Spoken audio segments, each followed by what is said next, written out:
साहेब यांचं श्रीदेवी माऊली देवस्थानच्या वतीनं या ठिकाणी सत्कार केला जातोय। मी सर्व या ठिकाणी बसलेल्यांना सर्वांना विनंती करतोय, आपण जोरदार टाळ्यांशी त्यांचं या ठिकाणी आपण स्वागत केलं। मी सरपंच महोदय सन्माननीय भाई राणे यांना विनंती करतोय, ज्याने ह्या संपूर्ण कामामध्ये आम्हाला मोलाचं सहकार्य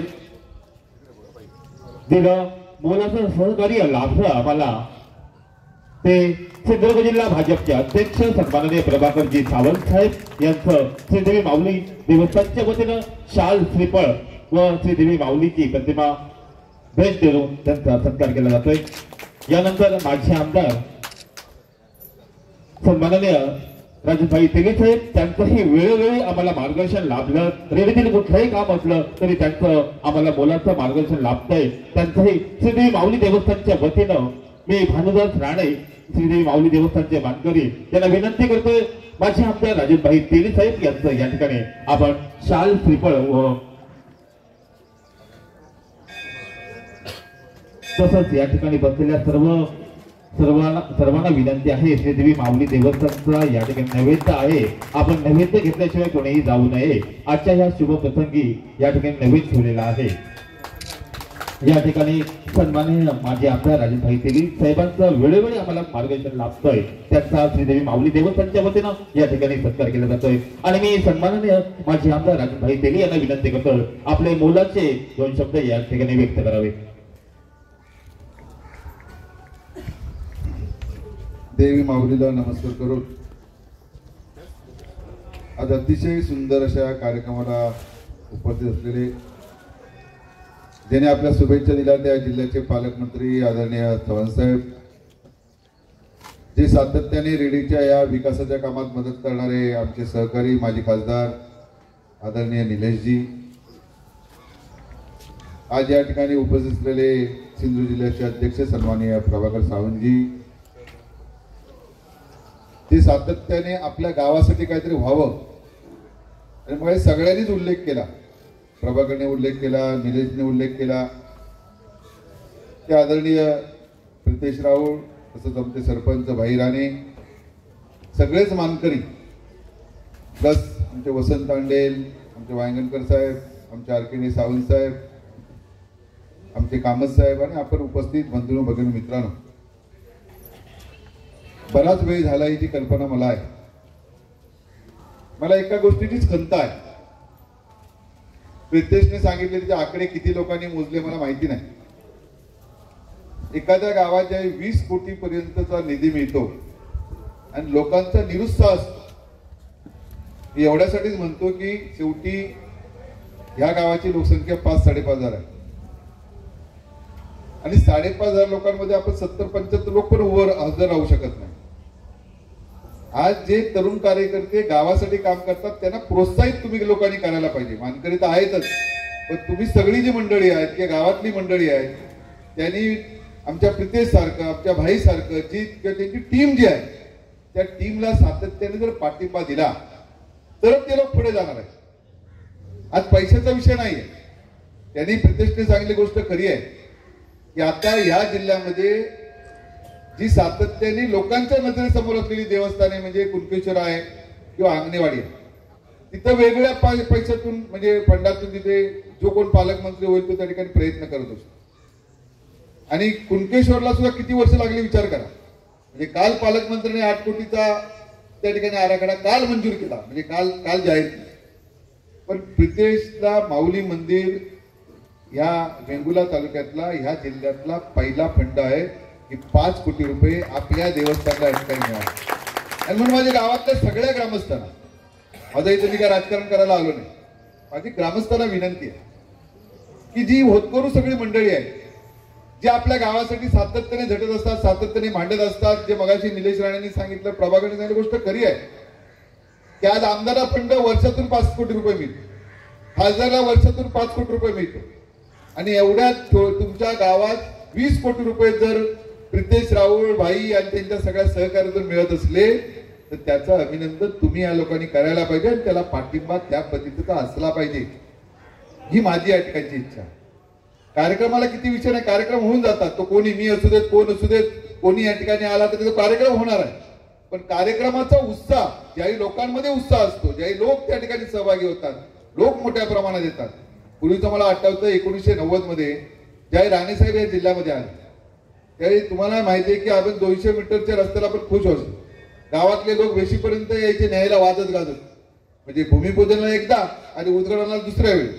आणि त्यावेळी काय अशा प्रकारचे फ्लेक्स वगैरे नव्हते, तर ते काळे आपले टायपिंग करून काय म्हणतात त्याला लिहून काढून ती सगळी त्याचे हे करून सगळ्या गावात वाटायचे आणि पूर्ण गाव एकत्र यायचा 200 मीटरच्या रस्त्यासाठी. आज पैशालाच किंमत राहिली नाही आणि मेहनतीला किंमत राहिली केली काय मोठंच आहे असं नाही आहे. माझी तुम्हाला सगळ्यांना विनंती की जो करतो ना त्याचं जर समजा मनोधैर्य वाढवायचं असेल, त्याला पुढे कुठेतरी अजून पाठवायचं असेल, तर आपण असं नेतृत्व कमी प्रत्येक गावात निर्माण होतं. त्या नेतृत्वाच्या पाठीमागे खंबीरपणे आपल्या गावातल्या सगळ्या वडीलधारी मंडळींनी उभं राहायला पाहिजे, त्याला प्रोत्साहित करायला पाहिजे, ही माझी या ठिकाणची इच्छा. आज मगाशी प्रभाकरने सांगितली गोष्ट खरी आहे की या जिल्ह्याच्या पालकमंत्र्यांनी 3000 कोटीपेक्षा जास्त निधी दिला. ते जास्त चर्चेत नसतात, ते प्रेसमध्ये जास्त नसतात. नाही बरीच मंडळी आता आपल्याकडे आज खरी गरज काय आहे तर 2 हाताला काम. आपला असलेला इथला टाटा मेटॅलिक बंद झाला. आज आपल्याकडे बघा फक्त जर मायनिंग नसतं तर आपली परिस्थिती काय होती आपल्याला ठिकाणी माहिती आहे. आपला हा संपूर्ण जो जिल्हा आहे त्या जिल्ह्यातील 20,000 पेक्षा जास्त मुलं ही गोव्यावर त्यासाठी नोकरी निमित्त जातात. बघा परवा 3 दिवसापूर्वी कळण्यातली एक मुलगी त्या ठिकाणी ऍक्सिडेंट मध्ये गेली. हे ऍक्सिडेंट कायम सातत्याने होत असतात. याला कारण नाही म्हटलं तर राजकीय सगळीच मंडळी आहेत. त्याचं कारण ह्या जिल्ह्यामध्ये जर अशा प्रकारचं काहीतरी 2 हाताला काम मिळण्याचं जर काम त्या ठिकाणी झालं असतं तर मुलांना बाहेर जायचं लागलं नसतं. आज दिवसेदिवस आपल्या गावाची लोकसंख्या कमी होते, ती झाली नसती. आज म्हणून माझी विनंती या माध्यमातून राहील की आपल्याला आता जिल्ह्याच्या पालकमंत्र्यांचे आदरणीय राणेसाहेबांचे मी याच्यासाठी आता त्यांचे प्रयत्न चालू आहेत. मध्यंतरी परिस्थिती होती की आता जसे पैसे येतात ते राणेसाहेब जे या जिल्ह्याचे पालकमंत्री होते, सुरेश प्रभू जे खासदार होते त्याही असे पैसे आहेत. मध्ये 7 वर्षही गायब झाली होती. मी आता त्या पुन्हा म्हणून कोणतरी राजकारणासाठी आला, पण 7.5 वर्ष आपल्याला या स्वरूपाचे पैसे मिळाले नाही. आज 30 जाणीव ठेवून आम्ही सांगितलं की कमळ निशाणीचा पालकमंत्री आम्हाला पाहिजे. वरच्या लोकांनी मान्य केलं आणि म्हणूनच रवींद्र चव्हाणांसारखं एक कर्तृत्ववान की चर्चेत कमी पण कामात जास्त अशा माणसाने प्रत्येक आज असं एकही गाव, आमचा पप्पू परब इकडे सांगेल, एकही गाव तुम्हाला मिळणार की ज्या गावात आम्ही काही ठिकाणी पैसे पोहोचवले नाही. आणि म्हणून हे सगळं करत असताना आम्ही त्यांना अशी अपेक्षा केली की ठीक आहे हा विकास होत राहील. अडाळीसारखी MIDC पालक आदरणीय राणेसाहेबांनी 8 वर्षापूर्वी निर्माण केले, त्याच्या पाठीमागे राहा. आज ते सुद्धा प्रयत्न करतात आणि अजून एक प्रयत्न, परवा मी ती घोषणा करणं चुकीचं होईल, पण 11 तारीखला आदरणीय राणेसाहेब या जिल्ह्यामध्ये 200 कोटी रुपये खर्च करून ट्रेनिंग सेंटर, जे वेगवेगळे व्यवसाय आहेत त्याचं ट्रेनिंग सेंटर ओरोसला या ठिकाणी सुरू होतं 11 तारीखला, की त्यांचं पण मनापासून या ठिकाणी अभिनंदन करतो. शेवटी कसं आहे की बघा लोक आणि इथल्या ग्रामीण भागातल्या लोकांना काय पाहिजे, काय गरज आहे ही या ठिकाणी ओळखली पाहिजे. आणि म्हणून आज विकासाचे सगळे संकल्प पुरे होत असताना आपण पण तशा प्रकारे त्यांना पाठिंबा दिला तर जे नेते असतील त्यांचा आत्मविश्वास त्या ठिकाणी वाढतो. आज या जिल्ह्यामध्ये अनेक वेगवेगळे फंडाच्या माध्यमातून पैसे या ठिकाणी येत आहेत. पालकमंत्री प्रयत्न करतायत. अजून एक या ठिकाणी शिक्षणाचा प्रयत्न मी सांगेन की गेल्या वर्षी पालकमंत्री झाल्यानंतर आपल्या जिल्ह्यात गेली 13 वर्ष सातत्याने आपला जिल्हा 10वी-12वीच्या रिझल्ट मध्ये पहिला आहे. पण हा पहिला आल्यानंतर ही मुलं पुढे कुठे आहेत, पुढे का जात नाहीत याचं आत्मपरीक्षण सगळ्यांनीच करायला पाहिजे. पुढे ही मुलं कुठे चमकताना दिसत नाही. मग पालकमंत्र्यांनी असे प्रयत्न केले की ज्या ज्या लायब्ररी, तिथं सुद्धा राजकारण नाही, शिरोळ्याची लायब्ररी कुठली खटकडे, त्यानंतर आमचं वेंगुर्ल्याचं नगर वाचनालय, सावंतवाडीचं श्रीराम वाचनालय, आमच्या बांद्याचं वाचनालय, कणकोलीचं नगर वाचनालय, मालवणचं नगर वाचनालय, ह्या सगळ्यांना प्रभावी म्हणजे त्यांना लागणारं फर्निचर, त्यांना लागणारी सगळी या स्पर्धा परीक्षेसाठी लागणारी सगळी पुस्तकं त्या ठिकाणी उपलब्ध करून.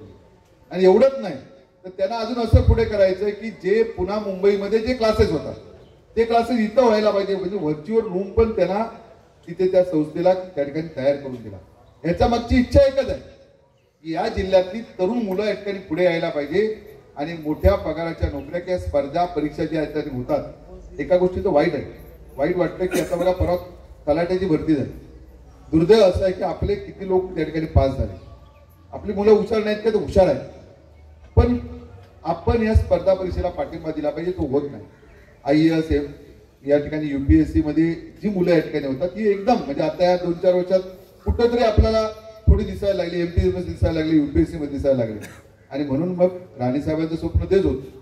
आणि पालकमंत्र्यांनी आज त्याच पावलावर पाऊल ठेवून 8 केंद्र ही अशी विकसित केली आहेत की ग्रामीण भागातल्या मुलांना तिथे जाऊन हे शिक्षण आपल्याला त्या ठिकाणी घेता येईल. आणि म्हणून ते सुद्धा एक विकासाचं एक मोठं पाऊल या ठिकाणी. गोवा आपल्या बाजूला आहे आणि गोवा पर्यटनाच्या दृष्टिकोन कसा विकसित झाला आपण बघतो.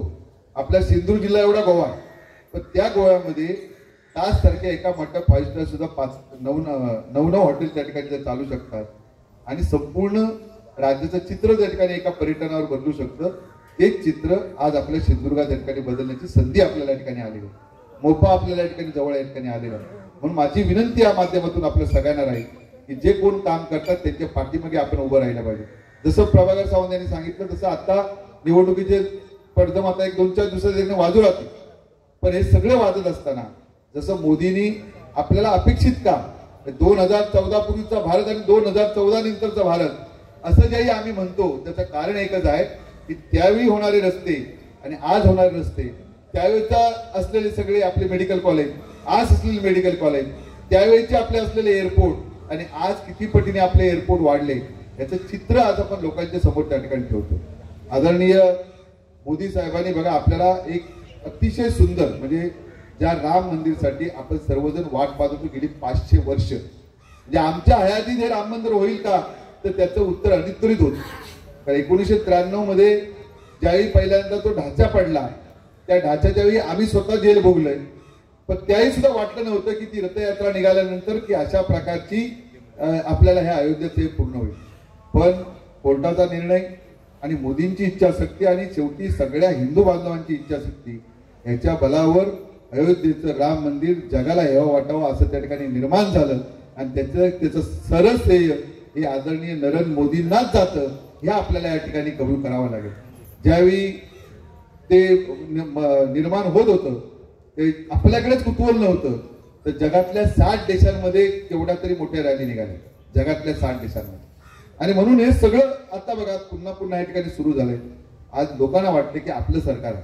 आणि म्हणून या माध्यमातून मी तुम्हाला विनंती करेन की उमेदवार भारतीय जनता पक्षाचा कमळ निशाणे जो पण उमेदवार असेल त्याला आपण सर्वांनी आशीर्वाद देऊन मोदींचे हात बळकट करण्यासाठी पुन्हा एकदा बघा की मोदींचं परवाच्या पार्लमेंट मधलं जे भाषण होतं छोट्या छोट्या गोष्टीकडे त्यांनी बघितलेलं आहे. छोटे म्हणजे जसं युवांकडे बघितलं, जसं महिलांच्या सगळ्या त्यांच्या 2 हाताला काम मिळायचे ते बघितलं, जसे 33% त्याला आरक्षणात त्या ठिकाणी आणलं. आज जसे जे लाभ आहेत ते पूर्वी राजीव गांधी त्या ठिकाणी म्हणायचे की 1 रुपया पाठवला तर 30 पैसे पण खाली जात नाहीत, पोचत नाहीत. पण आज डायरेक्ट हे जे सगळे पैसे आहेत ते लोकांच्या खात्यावर जमा होतात. आणि म्हणून राज्य आणि केंद्र सरकारचे सगळे जे सर्वसामान्य अगदी शेतकऱ्यांचे जे प्रश्न आहेत हे मोदी सरकारने सोडवण्याची सुरुवात केली आहे. आज गेली 5 वर्ष लोकांना मोफत धान्य या ठिकाणी दिलंय. आणि म्हणून इथला कोणी खासदार असला तरी मोदींच्या हात त्या ठिकाणी बळकट होतात. मोदी बघा की मोदींनी जे शेवटचं पार्लमेंट मधलं भाषण काय सांगितलं की त्याच्यात कॉन्फिडन्स किती होता तो बघा. मला हे काम करायचं आहे, एकही घर विजेसाठी ठेवायचं नाही, एकही घर पिण्याच्या पाण्यापासून ठेवायचं नाही, एवढा आत्मविश्वास देशाच्या पंतप्रधानांनी या ठिकाणी दिलाय. आणि आपल्या देशाकडे नरेंद्र मोदी साहेबांच्या माध्यमातून जग आपल्याकडे वेगळ्या आशेने या ठिकाणी बघतोय. आणि आपण लवकरच म्हणजे जसं आता आपण जगाची आपण आर्थिक अर्थव्यवस्थेमध्ये 5व्या नंबरला आलोय, तसं आपल्या सगळ्यांना हे जर मोदींचं असंच नेतृत्व या ठिकाणी राहिलं तर जगात आपण ही महासत्तेचं जे स्वप्न आपण पूर्वीच आपण बघत होतो ते पूर्ण व्हायला या ठिकाणी वेळ लागणार नाही. आणि म्हणून आता नरेंद्र मोदींच्या माध्यमातून जो लोकसभेचा उमेदवार कमळ निशाणे असेल त्याच्या पाठीमागे उभं राहा एवढी विनंती या माध्यमातून करतो. पुन्हा एकदा प्रितेश राऊत आणि भाई आणि त्यांच्या सगळ्या सहकार्यांना मनापासून या ठिकाणी धन्यवाद देतो. त्यांना मदत करणारी सगळी जी आमची इथली मानकरी मंडळी त्यांनाही मनापासून धन्यवाद देतो. आणि हे काम लवकरात लवकर चांगल्या प्रतीचे होऊ देत अशा प्रकारची प्रार्थना या ठिकाणी करतो. आणि या निमित्ताने अशाच प्रकारचा विकास की आता आमचा प्रितेश ह्या फक्त तुमच्या रेडीगावचा सुपुत्र जरी असला तरी आमच्या जिल्हा परिषद मतदारसंघाचा तो प्रमुख आहे. बरोबरचे सगळे सहकारी आहेत, इथे आमचे शिरोड्यावाले आहेत, सगळे सहकारी आहेत. या सगळ्यांना बरोबर घेऊन नुसता रेडीचा विकास होऊन चालणार नाही, त्या पंचक्रोशीचा विकास अशा पद्धतीने या ठिकाणी व्हायला पाहिजे. तशी मदत आपण या ठिकाणी करा अशी विनंती या माध्यमातून करतो आणि या ठिकाणी थांबतोय. जय हिंद, जय महाराष्ट्र.